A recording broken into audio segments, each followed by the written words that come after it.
హైదరాబాద్ నుండి USA, UK, Canada ఏ దేశానికైనా fastest international courier service avocai.com. Free pickup, free packing.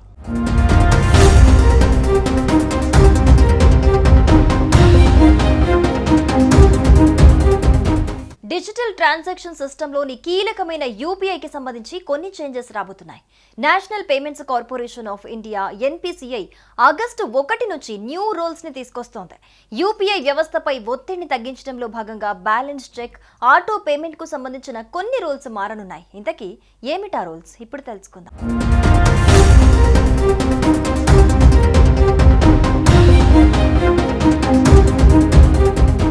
ఒకప్పుడు బ్యాంక్ అకౌంట్లో ఎంత మనీ ఉందో తెలుసుకోవటం చాలా కష్టంగా ఉండేది. యూపీఐ అందుబాటులోకి వచ్చాక phone pay, Paytm, Google pay లాంటి యాప్ సాయంతో ఒక్క క్షణంలో తెలుసుకునే వీలు ఏర్పడింది. బ్యాంకుకి, ఏటీఎంకి వెళ్లే పని తప్పింది. ఇలా చెక్ చేసుకునే విషయంలో ఇప్పటి వరకు ఎలాంటి పరిమితి లేదు. అయితే ఇక పై రోజుల్లో 50 సార్లు మాత్రమే బ్యాలెన్స్ చెక్ చేసుకునేందుకు అనుమతిస్తారు.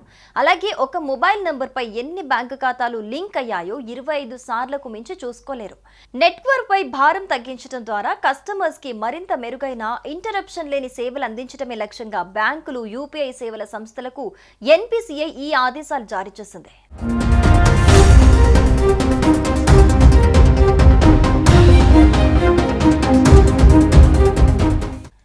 ఆటో పేమెంట్ లావాదేవీల విషయంలోనూ ఎన్పీసీఐ నిబంధనల్లో మార్పులు చేసింది. సబ్స్క్రిప్షన్లు, యుటిలిటీ బిల్లులు, ఈఎంఐలు వంటి ఆటో పేమెంట్ల రద్దీ లేని సమయంలో మాత్రమే నిర్వహించాలి. ఆటో పేమెంట్ రిక్వెస్ట్ పెట్టే సంస్థలు రద్దీ లేని సమయంలోనే యూపీఐ కలెక్షన్ రిక్వెస్ట్ ను షెడ్యూల్ చేయాలి.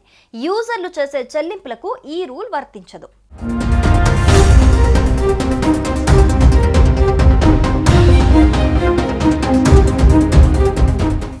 యూపీఐ ద్వారా నెలకు దాదాపు 1800 కోట్లకు పైగా లావాదేవీలు జరుగుతున్నాయి. ఈ ఏడాది ఏప్రిల్, మే నెలల్లో పలుమార్లు యూపీఐ సేవలకు అంతరాయం ఏర్పడింది.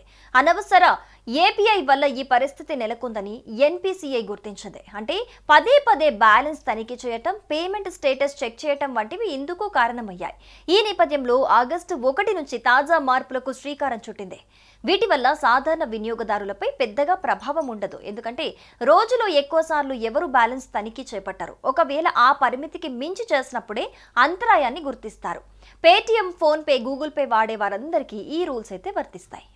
ప్రస్తుతం దేశంలో ఎక్కడ చూసినా డిజిటల్ చెల్లింపులు వేగంగా సాగుతున్న వేళ ఉచిత యూపీఐ సేవలపై ఆర్బీఐ గవర్నర్ సంజయ్ మల్హోత్రా చేసిన తాజా వ్యాఖ్యలు వినియోగదారులను టెన్షన్ పెడుతున్నాయి. ఇప్పటి వరకు ఎలాంటి ఛార్జీ లేకుండా అందుతున్న యూపీఐ సేవలు భవిష్యత్తులో ఉచితంగా ఉండకపోవచ్చని ఆయన సూచించారు.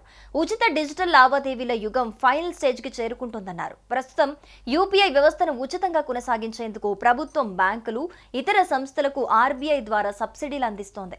అయితే ఈ సేవలను దీర్ఘకాలంగా ఉచితంగా కొనసాగించడం ఆర్థికంగా సాధ్యపడదని, దీనికి సంబంధించి ఖర్చులను ఎవరో ఒకరు భరించాల్సి ఉంటుందని ఆయన అన్నారు.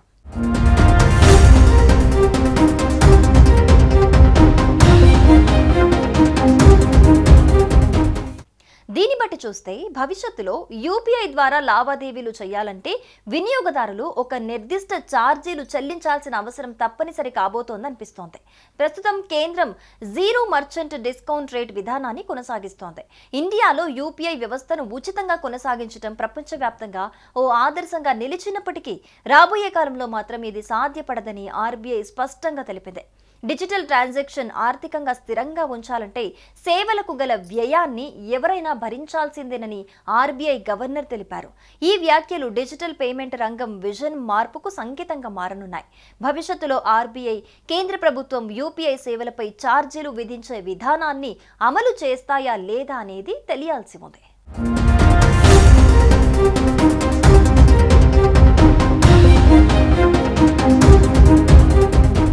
సుమన్ టీవీలో మీ పర్సనల్ అండ్ బిజినెస్ ప్రమోషన్స్ కోసం కింది నెంబర్కి కాంటాక్ట్ చేయండి.